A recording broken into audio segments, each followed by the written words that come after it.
Hello, and welcome to the 67th episode of My Dog Will Eat My Face. I don't have much to share this week, and I in fact debated coming online at all or creating any content at all. Mainly because I've been feeling really fatigued and just low energy and kind of depressant. Is that a word? Kind of depressed. Let's go with that word. Just kind of low and dragging along and not really feeling like doing anything. In fact, I'm making this recording right from my bed. So that shows how far I'm willing to go today.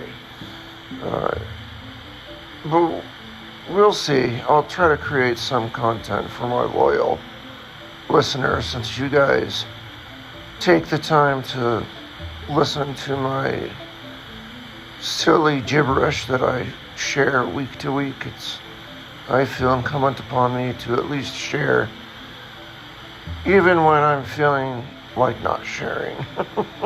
So we'll see how that goes. Or if it turns into a disaster. Who knows? We'll find out. But there actually is some pretty significant news with respect to getting additional home care that I should talk about. I think that's something I need to share here in the first segment for today, because this is a really huge change, and I'm exploring my feelings with respect to it, to be honest. It's not all good, it's not all bad. It's something I have to kind of explore, and perhaps this podcast is the perfect venue for which to do that. So that will be my goal for the first segment of today's podcast, and then I think we'll just wait and see how things go from there. I don't expect it to be a very long session, since, as I said, I'm pretty tired, I'm pretty worn out, for no good reason. It's just my mood and the way the disease hits me sometimes. I get really weak, just physically weak, and there's not much that can be done about that. So I'll try my best. And I'll try my best here with the first segment coming up right now.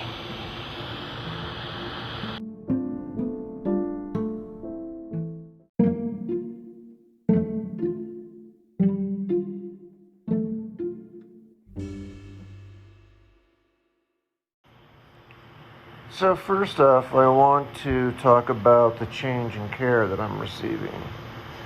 It's pretty intense. Basically, my family kind of got together and decided that they don't like the fact that I live alone and I could be at danger of falling again, or otherwise hurting myself, or having my oxygen unplugged and getting very confused, causing additional damage to myself, or just something like that. They're really scared of something like that happening. So what they decided to do, and what they decided is truly out of love, is to bring in a caregiver to be with me for 2 hours, 2 days of the work week. And we've only done it now twice. We've tried it twice. up to today, and we'll do it again this coming week. So far my report on that is it's pretty amazing, honestly. I, for example, had a master bedroom walk-in closet that looked like, Dresden, 1944. Like it was just blown to bits. You couldn't even walk in the closet. Literally, you couldn't. It was just a pile of debris as tall as the ceiling in many cases. You couldn't fully open the door because there's more debris behind that. I don't know how I managed to do that. Put debris behind the door, but I did. And so she just took one look at that and said, no, that's no way to live. And she disassembled the master closet and re-engineered it to where it is no longer a complete and utter disaster. Yay!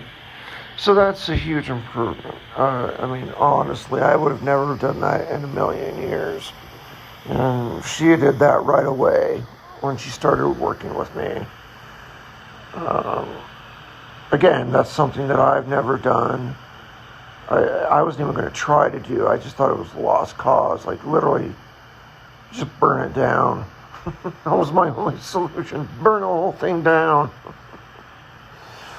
So that was an incredible improvement. And then she went further. A lot of you are going to laugh at me because I do live, in many respects, a total bachelor life, okay? You know, I'm still one of those guys that eats over the sink, you know, and I have no shame in that. And I drink from the container rather than using a glass. I do that too. Because I live alone. I don't care. So, up to this point, I've just been leaving all my clean clothes in the dryer.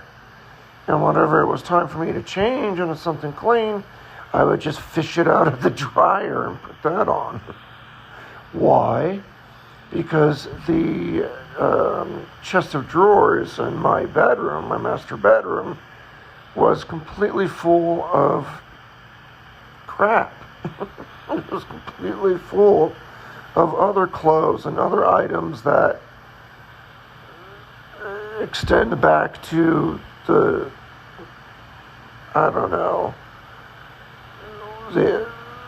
the Ice Age, I think.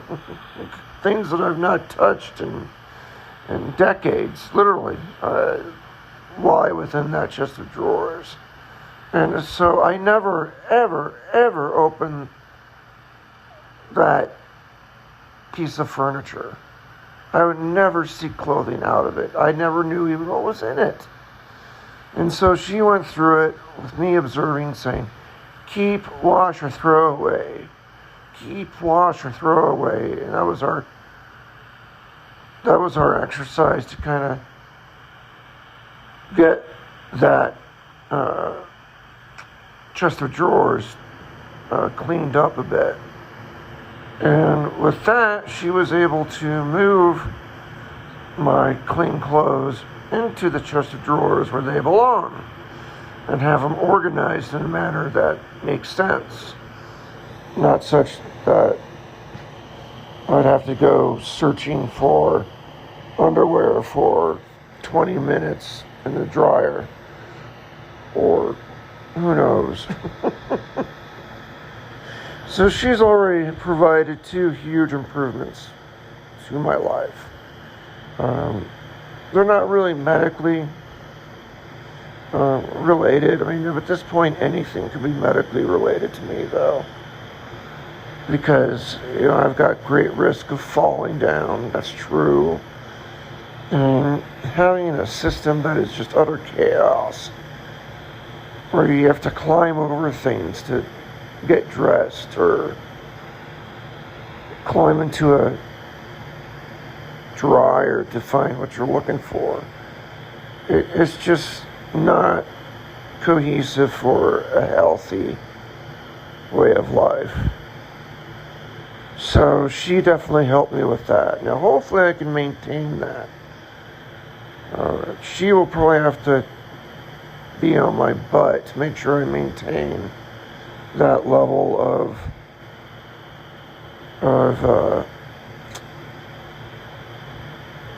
what's the word I'm looking for? Level of manicuring, for lack of a better word. She'll probably have to get on me for that. But, hey, she showed it's fixable, it's doable. I can live like a decent human being and not like a caveman. And, yeah, greatly improved just my way of life, because now I have places to go and we're sealed off from piles of debris. I should have seen my little dog. He was crazy. He was literally so excited going into the master closet, because to him it's like going into a whole new room. It's like we pulled away his pile of debris and behind it was a whole secret room, so he was just scurrying in there, sniffing everything, just having a ball, just exploring this new room. Wow. So, hey, it made my little dog happy too, so it's got to be good. That's a good thing. Anything that makes my dog happy is a good thing. That's how I see it. So that's the only thing I have to report on with the additional care so far. I'm sure it's going to evolve more into medical type of care. I've told her to remind me of taking my medications when I'm supposed to, because that's a major problem I have. I often forget. And she said she could do that for me. And, I think the whole goal where she's coming from is just to make my life simpler. As I move forward in this chapter of my life of my own demise, she is trying to reduce the strain and to make it something that I can live with, or that she can at least do things that I no longer have to worry about. So that's my review, like I said again, on it so far. We'll see how it goes. I've definitely not felt overwhelmed or anything like that yet, which was my biggest fear, because I'm not a people person. I don't like the idea of people being in my home that I don't know and doing stuff to my stuff. And just in general, that's a problem of mine. But she's shown her color to now where I don't really fear that. And so far, it's gone very well. So I think that's some good news with that. Although, at the same time, I know that a large portion of this is to make sure that there's somebody here for me. Just a couple extra days a week, so I'm not totally alone. That if I fall and hurt myself and I can't get up or can't get to a phone, that there's a chance that someone will come and visit me relatively soon and save my butt. So that's a big part of it, is they're scared. And I know my family listens to this, and I hope they don't get mad at me for sharing this, because I don't think any loving family member would not be scared. But the fact of the matter is they're scared of my well-being when I am living alone and I am having these episodes of falling down, of hallucinations. of problems that result in a lot of damage to my body, and pain and suffering. And I'm for reducing my own pain and suffering. In case you were wondering, I don't think I have any level of pride or ego that would exceed avoiding pain and suffering. So it's a good thing, and we'll see how it goes. And so that's my positive update on the caretaker service. So far, it's really changed a lot for me, and I'm thankful for that.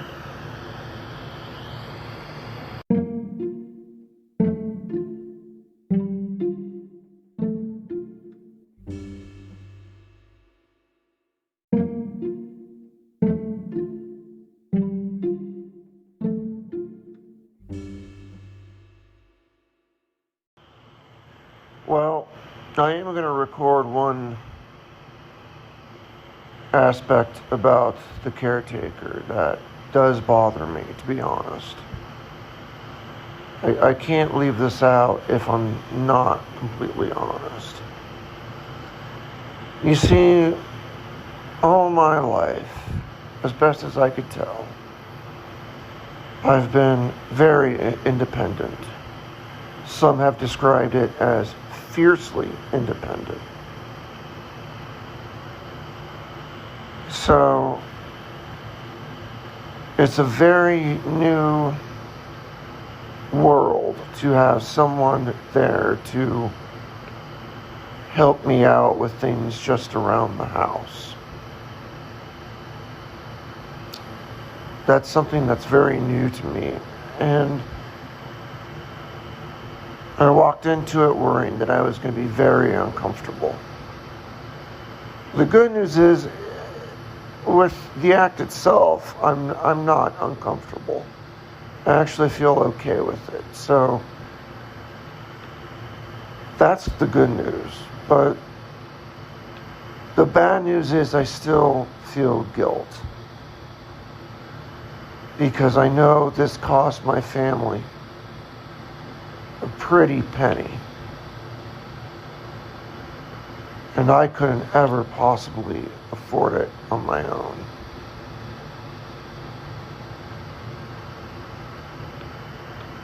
And so that's the only downside, is I do feel guilty that they're paying such a hefty fee out of pocket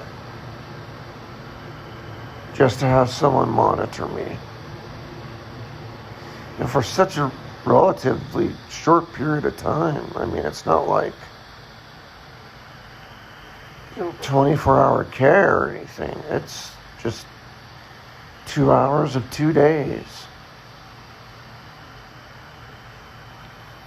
Mainly because 2 other days I see my social worker and my nurse.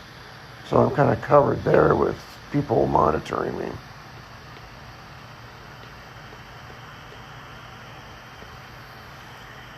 But I do feel really guilty about that, and I'm not sure how to overcome that, if I ever will overcome that.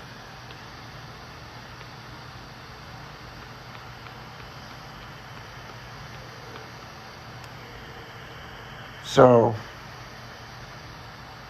that's the only downside I could say, is the guilt. I don't think I was ever ready for someone to do something like that for me.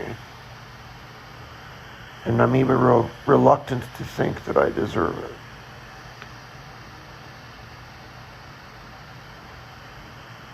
So,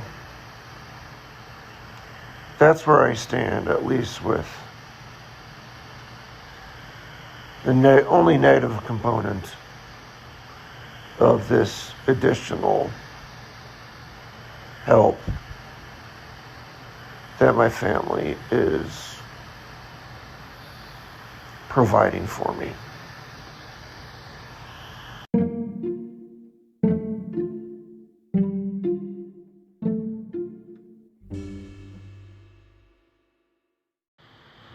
Beyond that, I have to tell you all that I'm absolutely doing the most I can to be someone who's still functional.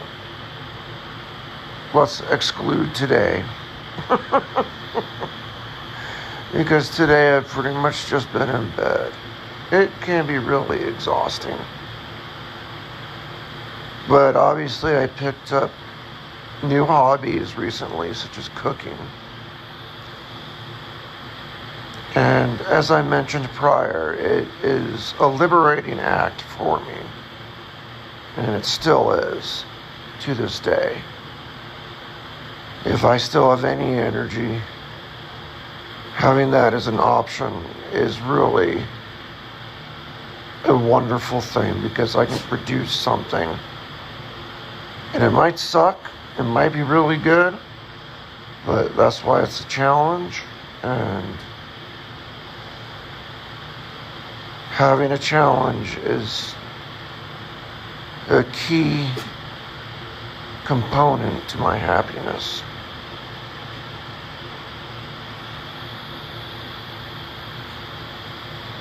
So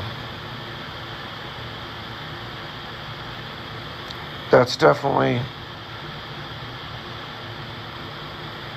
an ongoing aspect of my life. That is trying to produce what I can as often as I can, to be as productive as I can. To me, that's more liberating than all the rest in the world. And I try to do it ad nauseum.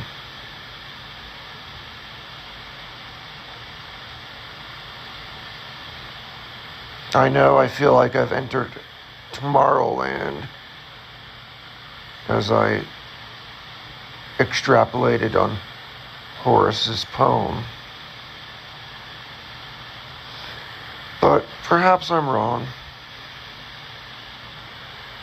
because I'm still able to produce good things in life. And that's pretty darn amazing. To have a guy who's in hospice care, dying slowly of heart failure, and severe pain most of the time. And maybe, just maybe,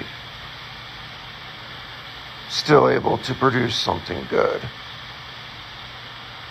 such as a delicious meal.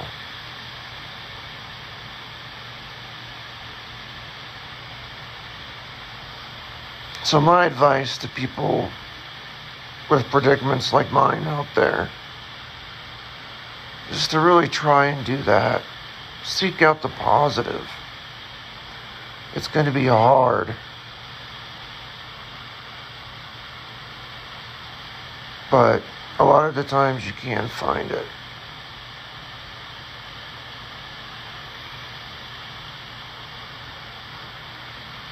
And golly, that's advice I need to tell myself sometimes.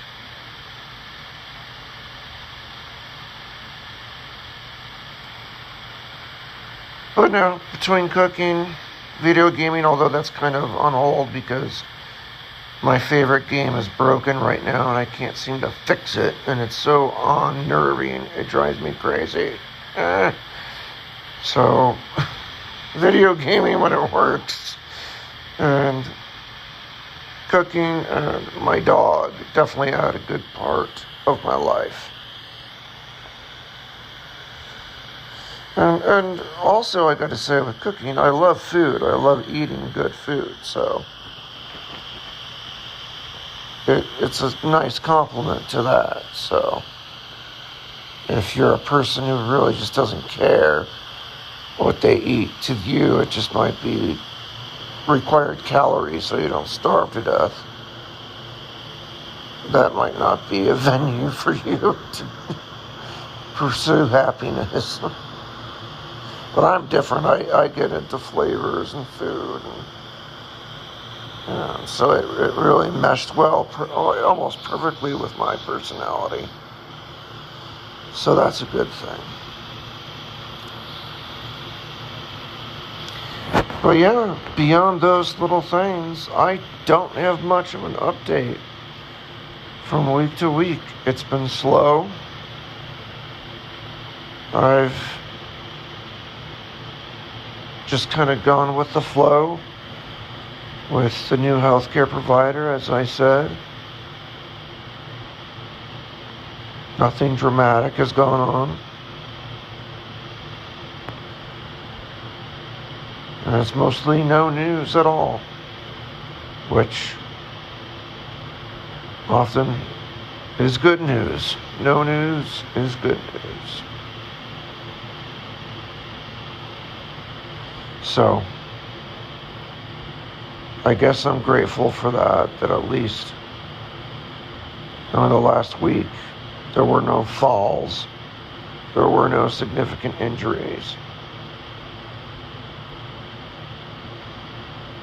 And I had a relatively normal life.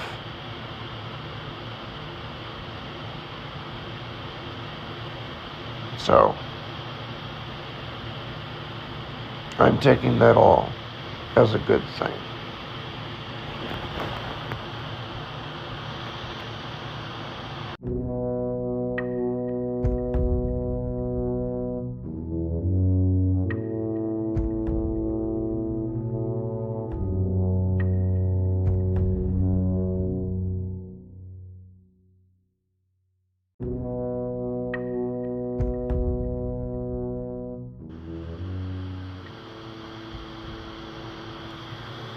So, my friends, my dear listeners, I think I'm going to wrap this week's podcast as it is.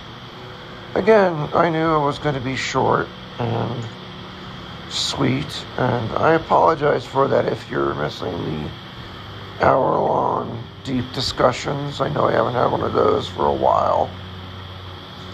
Mainly because I've said a lot of what I already think. It's hard for me to just repeat the profound changes in my thinking and personality unless it's otherwise warranted. So, when it's a quiet week, that's just what it is, a quiet week. Except with some good news with the additional home care. So, that's definitely a positive. But beyond anything else, too, I thank you, dear listener, for chiming in and listening to my incessant babbling. I do dearly appreciate it. Be sure to click follow on the podcast and turn on enable. I busted a listener in real life who did not have the podcast on with the notifications on. I nearly lost it. I said, turn on notifications. I don't know how. Oh, it was ugly. Not really. Well, kind of. It did happen.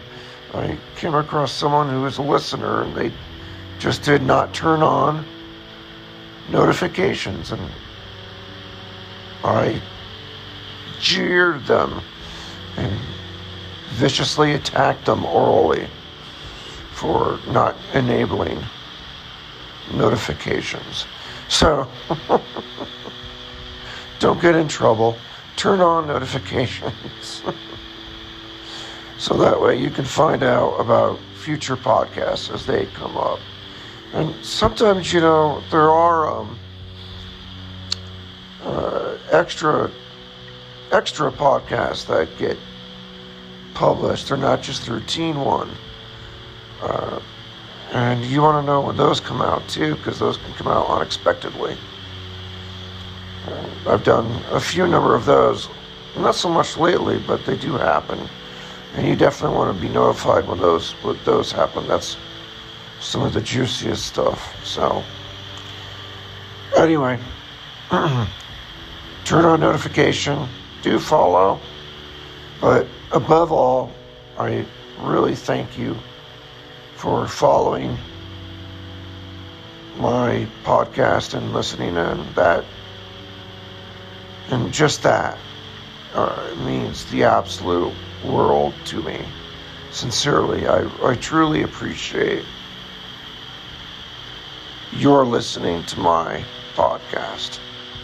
That's the best thing you can give me. And so for that, I give you a sincere and deep thank you.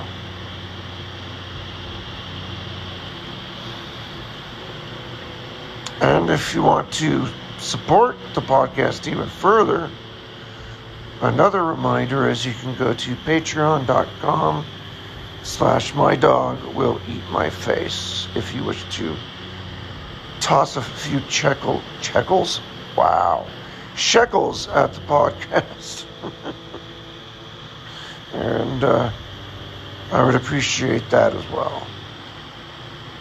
But with that, I think I will close off for this week. And again, thank you for your listenership.